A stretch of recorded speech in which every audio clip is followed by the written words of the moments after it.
Now, as President a little while ago told, that is it's a legacy. I'm not very much going to talk very much about the first point in my keynote speech. I would like to emphasize a little bit the second and the third point of it. But referring to the contest, I think there are very beautiful element in that. It is not open to just Buddhists, but also to the children of other nationalities. And I think it is organized in such a way, these wise members of YMBA, I know, they have organized in such a way that they prioritize moral learning rather than just mere winning. And also it is organized in such a way that the different talents of these young boys and children are evaluated, tested. It was very pleasing to listen to them. Now, when I listen to their speeches, the stylistic way that they speak, that is very nice to hear. We are not that skillful people to speak in English. That stylistic expression is not something that we are possessing. We are proud of them. English language is still a tool that makes many paths open. The reason for me to talk here also, I believe in the ability to communicate in English. I can remember the days of my university study, coming from a rural area where there is no English background of speaking. I started my English studies in English medium. In my mind, I had two subjects to study. And I went to the Department of Buddhist Studies and I told professor, if you can provide me courses in English medium, I would follow Buddhist studies in this department. Those wise professors actually converted whole course into English medium for a single student. That is me. That was me. So that was the beginning of my life. And today, I am talking to you before this intellectual gathering because of my ability. And today I have students, even from English-speaking countries. I have students from England, I have students from UK, and I have students from some Asian countries. So this competition is a legacy. It's a beautiful blend of meaningful and creative blend of Buddhist philosophy to suit to the modern education purposes. That is remarkable. I'm not going to talk very much about that one. But I'm interested at this moment to highlight a little bit about why this book was selected. I think it is very necessary to study the historical background broadly, the historical background of selecting this Edwin Arnold's reputed classic and to use it for this contest. It's a broader story acting rather than we see it outwardly. So the classic, we understand it's Edwin Arnold as the author of the classic. But if we investigate into his life, we understand him to be a person who was utterly influenced by Buddhist philosophy. During that time, so many Westerners, intellectual people were inspired by Buddhism. Many texts went to Western educational centers. They were translated, edited. And many books were written. And there were many groups dealing with these texts. Edwin Arnold was one. He was not just an author of a classic, but was a person who was inspired and immersed himself in deeply studying Buddhist Asian philosophies. He was trained in the West and in the East, in Asian philosophies, Buddhist studies particularly, Buddhist philosophy particularly. He studied classical languages, especially Sanskrit. I think the reason he is writing this book not based on Buddhist text. He is writing this book based on a Sanskrit text called Buddha Charita. He also was an author of several books based on Sanskrit philosophy. The Book of Good Counsel was a translation of Hitopadesa even. Even if you have come across this book, Hitopadesa is a Sanskrit law book prepared probably in the 5th century or 6th century. So that was. The Gita Govinda was translated into English by him. Now look at that, his academic background. So erudition. And lastly, actually, its marvelous book was Light of Asia. It was classic, and everybody accepts that it was the best masterpiece of him. And not only that, there were other reasons for the Buddhists to respect him. Even though we don't know, he was the first person to write against the unlawful occupation of Bodh Gaya in India by Hindus. Unlike now, I mean, during the colonial period, the sacred sites of Buddhism had not been well identified. So most of the places had been occupied by Hindu priests. So he was one of the person. He was utterly committed to preserving Buddhism, Edwin Arnold. So he became a friend of Dharmapala. Actually, Dharmapala was inspired by Edwin Arnold. Probably you may don't know. This is how. But there were some other. Now, Sri Lankans, of course, knew that he wrote another book on Jesus Christ. So a similar another poem was written. Light of the World was the book, but it didn't. Did not come as a popular work. It was less popular somehow. And he was also a little bit prejudicial about some of the rituals practiced in Sri Lanka. Actually, he visited Sri Lanka in 1886, been invited by Sri Lankan Buddhists. But Buddhists knew that he wrote another book, but that was not a problem because they knew that this person was precious because of the fact that because of his commitment to preserve Buddhism, because of his commitment to protect Buddhist sites in India. So this is how Light of Asia comes. And there is another thing, that during that time, this is the education the YMBA members wanted. Because during that time, there was this idea of scientific education of Buddhism. If you have this book in your hand, I have written some of the words of Anagarika Dharmapala. He says, I quote, the most of this view, that is about YMBA, at the I think this is the words of Dharmapala at the very first meeting, in one of the very first meetings. He says, the most of this new venture, that is YMBA, have in view the supplying of want of patent among rising generation of Buddhists with the absence of means of prosecuting studies of Buddhism in a systematic manner. Prosecuting Buddhism, studies of Buddhism in a systematic manner. This is the statement that I am interested in. Why is he talking about studying Buddhism in a systematic manner?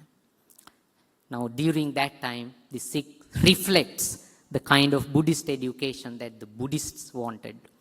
Because they wanted a kind of Buddhism, study of Buddhism beyond the cultural layers. Buddhists beyond the ritualistic type of Buddhism. They wanted to study Buddhism in the way how Buddhism was studied in the Western world, to challenge the kind of probably the existing education provided by some of the missionary schools during that time, and also something convenient to the Western education centers. I think even today, I can understand this trend is there among the YMBA members. I have quite often participated in their discussion in English medium, and I can understand the kind of idea behind their mind. So their question, their inquiries into Buddhism is very much still the same, that scientific kind of inquiry into Buddhism. That's, now apart from that, within the short period of time I have been given, only 15 minutes, I would like to say two more things. That is, I told you about this is now this introduction of this book also reflects the need of a kind of study for Buddhists in a scientific and empirical way.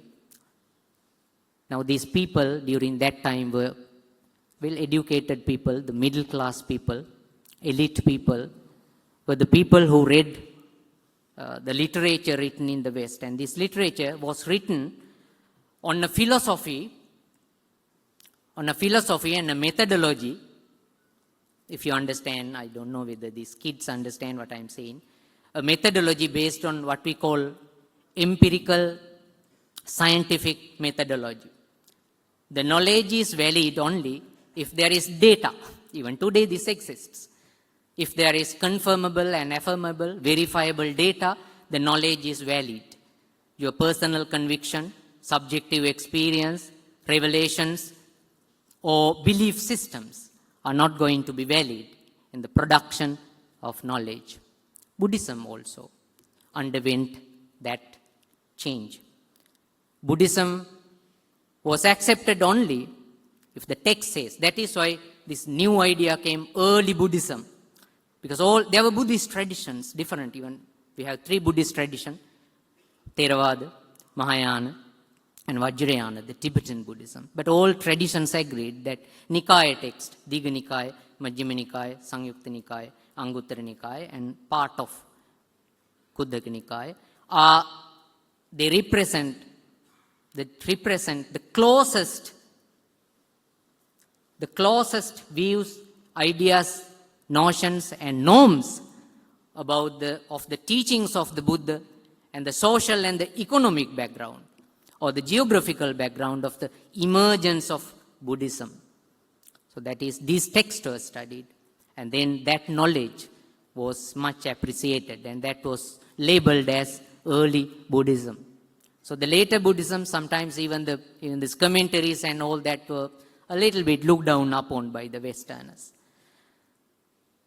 I can understand from the kind of text and the speeches of the pioneers of YMBA, they had this leaning to the Western kind of education of Buddhism. That is, I think, is not something wrong. But this is now waning. We don't see that intellectual culture in the country now. That time, the elite Buddhists were very conversant with Buddhist philosophy. I have participated in number of existing communities, social organized Buddhist organization. They have still that trend, but that is waning now. That is deteriorating. That is something unfortunate. That is the first thing. The second thing is the visibility of Buddhist activities. The world knew what we are doing here. The scholars came here because there were Buddhist scholars here. There were people seriously studying Buddhism. And everybody knew what the monks knew. Hikadu Sri Sumangal Hamdro is well known. Subhuti Hamdro is well known. But today, that is also a little bit diminishing, not little bit, diminishing. And that is something we have to take into account. So I think our generation, have to work hard. Lay Buddhist, the monks, especially those who are working in the field, university field, have to work hard to promote Buddhism. Even though we are working here and there individually, I think that is not going to work. If you want to do something globally, you have to be visible also. There should be some meaningful activities being done here collectively in a visible way. That is the second thing. And the third thing is a different thing that I am going to say. I am a production of the university education. I have to accept that. And when I came to study the traditional education in the monastic centers had been already vanished. Now we don't have that. After Kendi period, we know that there was a remarkable system of education in the great centers of education in the Vidyodaya Pirivena, Vidyalankara Pirivena, and also in the other centers, Paramadhammacheti Pirivena, Nayaka Hamdru is here. And in this, that was a very different tradition, which is not familiar to us, which is not known to us, that is gone now. So we are productions of university culture. So now I am 48 now, even though probably you don't notice it. I am 48 at this age. I think now, am I satisfied with the education that I am having now? If I summarize what is said in this one, actually no, because there is something missing. We are immensely talking about mindfulness, social activities as well. Of course, we need. Buddhist philosophy should go to practical levels, ground levels, and we have to absorb it. It must be used for the purpose of the secular purposes, that is true. But there is something missing. At this age, I think there is something that we are not fully benefited from the Buddhist philosophy. That is what I am thinking now. So I think now we have to be a seeker.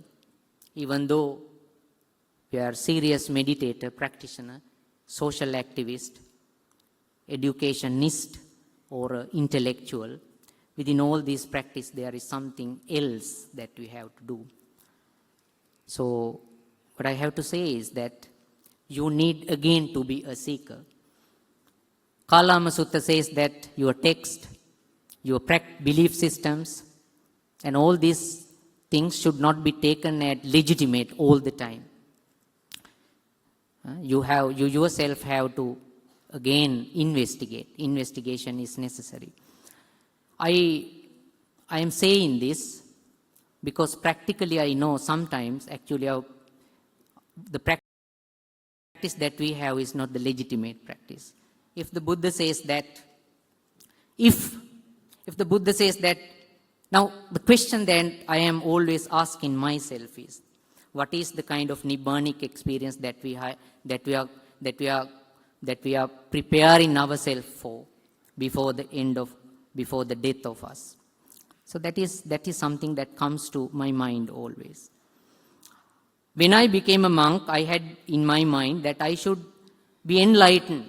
I should experience Nibbana. But my education somehow suppressed that idea.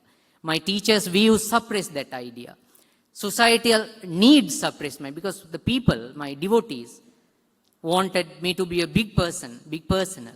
So that Nibbanic idea was suppressed again and again. But at this age, I think, now we have to find out that.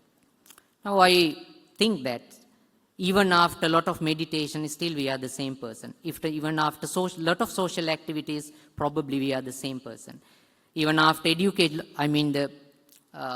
becoming a professor, more than that, probably you are the same person. You have same tendencies, same desires, same hatred, same psychological traits.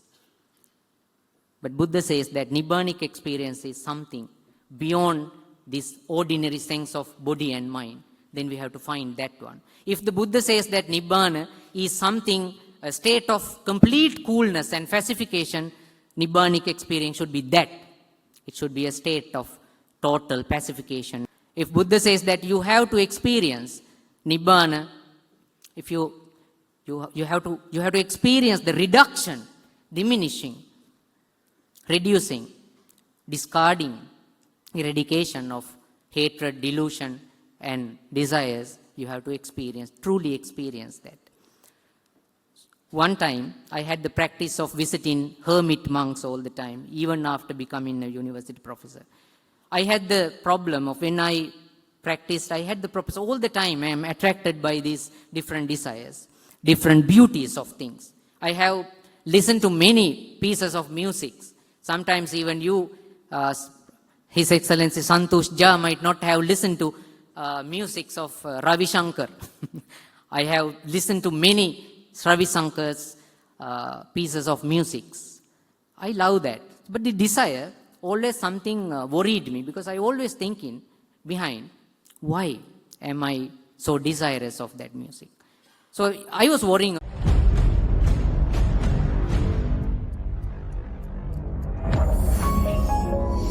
You're watching the Life Traveler channel.